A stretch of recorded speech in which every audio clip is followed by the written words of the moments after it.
Hello guys, मैं आप सभी का होस्ट और दोस्त मित्सु। इस वीडियो में आपका स्वागत करता हूं। आज हम ये डिस्कस करने वाले हैं यूएस और चाइना के रिलेशन कैसे रहेंगे कोविड-19 पैंडेमिक के बाद। हाल ही में यूएस प्रेसिडेंट डोनाल्ड ट्रंप ने कोरोना वायरस को चाइनीज़ वायरस कहना शुरू कर दिया है। इसके कारण दोनों देशों के बीच एक तनावपूर्ण स्थिति बनती जा रही है और दोनों देशों के बीच एक ट्रेड वॉर चल रही है 2018 से ही। और इस ट्रेड वॉर का मुख्य रीज़न बताया गया अनफेयर ट्रेड को। और आंकड़ों को देखकर भी ये पता चलता है कि हाँ, दोनों देशों के बीच में एक अनफेयर ट्रेड है। आज यूएस और चाइना के बीच में ट्रेड इम्बैलेंस करीब करीब 345 बिलियन डॉलर का, जो कि इंडियन रुपीज़ में 26 लाख करोड़ रुपए होते हैं। अपने आप में ये बहुत ही बड़ी राशि है। इसी कारण यूएस ने चाइना के 550 बिलियन के गुड्स पर टैरिफ लगा दिया, जबकि चाइना सिर्फ 185 बिलियन डॉलर के गुड्स पे ही टैरिफ लगा पाया। ऐसा इसीलिए हुआ क्योंकि चाइना यूएस को ज़्यादा बेचता है और उससे कम खरीदता है। और हांगकांग में जब हाल ही में प्रोटेस्ट हुए थे वहाँ के एक्स्ट्रेडिशन लॉ को लेकर, तो देखा गया था बहुत सारे लोगों ने यूएस का झंडा फहरा रखा है और उन लोग यह दर्शाना चाह रहे हैं कि वो एक डेमोक्रेसी में ज़्यादा बिलीव करते हैं, वन पार्टी रूल में कम।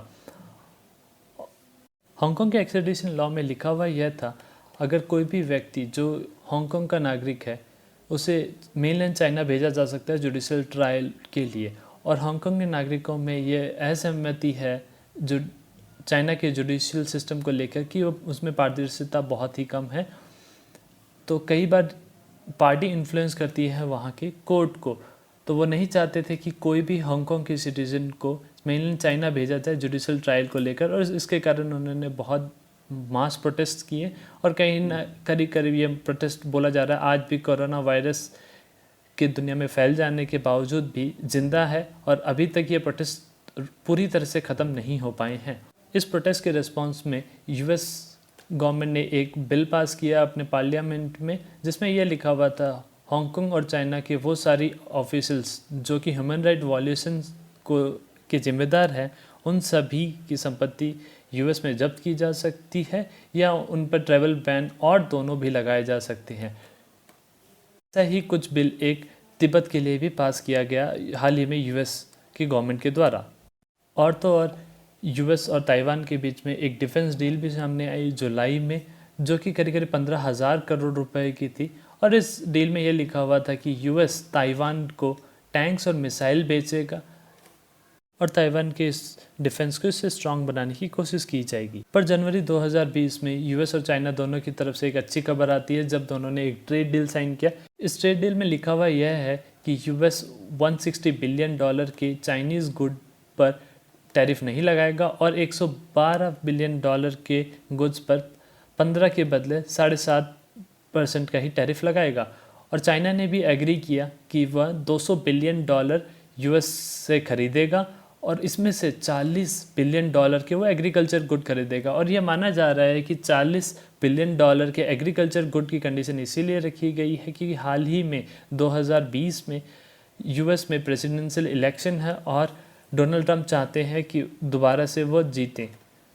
और उनका अगर एक स्ट्रांग पॉइंट भी बनेगा अगर वो ऐसा कुछ डील चाइना के साथ रख पाते हैं और वहाँ के किसानों की आय बढ़ा पाते हैं। अब हम आते हैं व्हाइट हाउस के इस ट्वीट पर जिसमें लिखा हुआ है Spanish flu, West Nile virus, Zika, Ebola, यह सभी जगहों के नाम पे है। जी हाँ दोस्तों, ये बात बिल्कुल सही है। स्पेनिश फ्लू यह आया था वर्ल्ड वॉर 2 के टाइम पर। स्पेन ने इसे रिपोर्ट किया था क्योंकि जर्मनी और फ्रांस दोनों ही बहुत ज़्यादा सेंसर्ड थे और ये माना जाता है कि यह फ्लू जर्मनी और फ्रांस के बॉर्डर पर आया था, लेकिन वहाँ बहुत ज़्यादा मीडिया पे सेंसरशिप होने के कारण रिपोर्ट नहीं किया जा सका। वेस्ट नाइल वायरस युगांडा के वेस्ट नाइल डिस्ट्रिक्ट से आया था। जिका युगांडा के जिका जगह से आया था। इबोला कोंगो की इबोला नदी से आया था। और ऐसा नहीं है कि दुनिया के कुछ कम सामर्थ्यवान देशों के साथ ही ऐसा होता है। यूएस के एक वायरस नोरो वायरस का भी नाम नोरो इसीलिए पड़ा क्योंकि वो एक नॉर्वॉक जगह से आया था और नॉर्वॉक स्थित है ओहायो स्टेट में। अब बात यह आती है कि हम आज ये डिस्कस क्यों कर रहे हैं कि चाइना और यूएस के रिलेशन कैसे रहेंगे, क्योंकि हाल ही में एक एक्ट पास किया गया है यूएस गवर्नमेंट की तरफ से, नाम है जिसका ताइपेई एक्ट, जिसका फुल फॉर्म है Taiwan allies international protection and enhancement initiative. यह बिल यूएस के दोनों हाउसेस से यूनानिमसली पास हो गया। यूनानिमसली का मतलब होता है अगर किसी बिल को लेकर एक भी मेंबर उसके अगेंस्ट वोट ना करे तो उसे कहा जाता है यूनानिमसली वोट करना, और सारे लोगों की सहमति से वो बिल पास हो गया और 26 मार्च को प्रेसिडेंट ने इसे साइन करते हुए एक एक्ट बना दिया। जानते हैं हम कि ताइपेई एक्ट की ज़रूरत क्या पड़ी। ताइपेई एक्ट की ज़रूरत क्या पड़ी, ये जानने से पहले हम यह देखते हैं कि लोकेशन क्या है ताइवान की। आप देख सकते हैं जैसे कि मैप में ताइवान, हांगकांग और मकाओ को मैंने सर्कल कर रखा है। अब जानते हैं ज़रूरत क्या पड़ी इस एक्ट की। चाइना का ऑफिशियल नेम है पीपल्स रिपब्लिक ऑफ चाइना और ताइवान का ऑफिशियल नेम है रिपब्लिक ऑफ चाइना। 70 सालों में चाइना के दबाव के कारण ताइवान आज तक अपना नाम चेंज नहीं कर पाया। ऐसा इसीलिए हुआ क्योंकि ताइवान पर बहुत प्रेशर रहता है चाइना की तरफ से कि वो एक चाइनीज़ टेरिटरी है और चाइना उसे रीगेन करना चाहता है, जो कि हम आगे इस वीडियो में देखेंगे कि चाइना क्या क्लेम करता है और अब उसके ग्रैंड प्लान क्या है। ताइवान को सिर्फ 15 देश ही रिकॉग्नाइज़ करते हैं कि वह एक कंट्री है और हाल ही में ये नंबर बहुत ही गिरा है। यह नंबर पहले 23 हुआ करता था 2016 के आसपास। हाल ही में 8 देशों ने ताइवान के साथ रिलेशन तोड़ दिए हैं और उसको रिकॉग्नाइज़ करना भी छोड़ दिया है। चाइना का 100th एनिवर्सरी ग्रैंड प्लान है कि चाइना हांगकांग, मकाओ और ताइवान तीनों को अपने में मिला ले। चाइना का यह मानना है कि ताइवान चाइना का ही एक पार्ट है। और अगर आप इस मैप को देखें, इस मैप में ये जो 3 जगह दिख रही है हमें, मकाओ, हांगकांग और ताइवान। मकाओ को पहले पोर्टुगल शासन के अंदर था। 1999 में पोर्टुगल ने चाइना को दे दिया था मकाओ को, और कुछ इसी प्रकार से हुआ था हांगकांग के साथ 1997 में।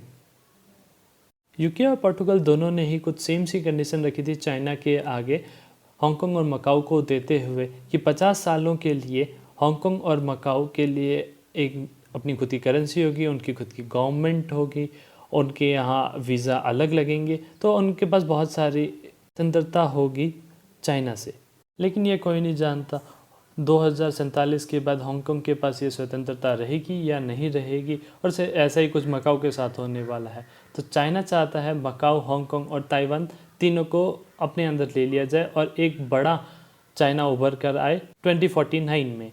ये जानते हैं इस एक्ट में लिखा हुआ क्या है, इस एक्ट के फीचर्स क्या हैं। यूएस ने यह बोला है वह कोशिश करेगा ताइवान को हर उस इंटरनेशनल ऑर्गेनाइजेशन की मेंबरशिप दिलाने में जिसमें एक स्टेटहुड नहीं रिक्वायर्ड होती है, और उन सभी इंटरनेशनल ऑर्गेनाइजेशन में जहां एक स्टेटहुड रिक्वायर्ड होता है कम से कम एक ऑब्जर्वर स्टेटस दिलाएगा। तो आप इस बिल से देख सकते हैं चाइना का जो ग्रैंड प्लान है अपनी 100th एनिवर्सरी पर, वो कहीं ना कहीं इससे डायरेक्टली हर्ट होता है। तो इसी कारण से चाइना बहुत ही गुस्सा है। जैसा कि आप सभी सोच सकते हैं चाइना की तरफ से इसकी बहुत ही कड़ी निंदा की गई होगी, और जी हाँ, बिल्कुल ऐसा ही कुछ हुआ है।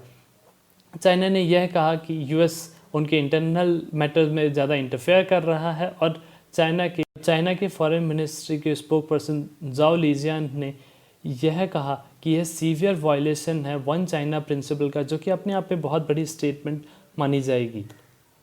पॉल गॉसर ने एक पोल रखा था यह जानने के लिए कि चाइना के से जो फैला हुआ इस वायरस है इसका नाम हमें क्या रखना चाहिए। पॉल गॉसर 9 सालों से हाउस ऑफ रिप्रेजेंटेटिव के मेंबर है। जैसे हमारे यहाँ लोकसभा होती है, वहाँ उसे हाउस ऑफ रिप्रेजेंटेटिव कहा जाता है। तो इसमें 4 ऑप्शन दिए गए थे।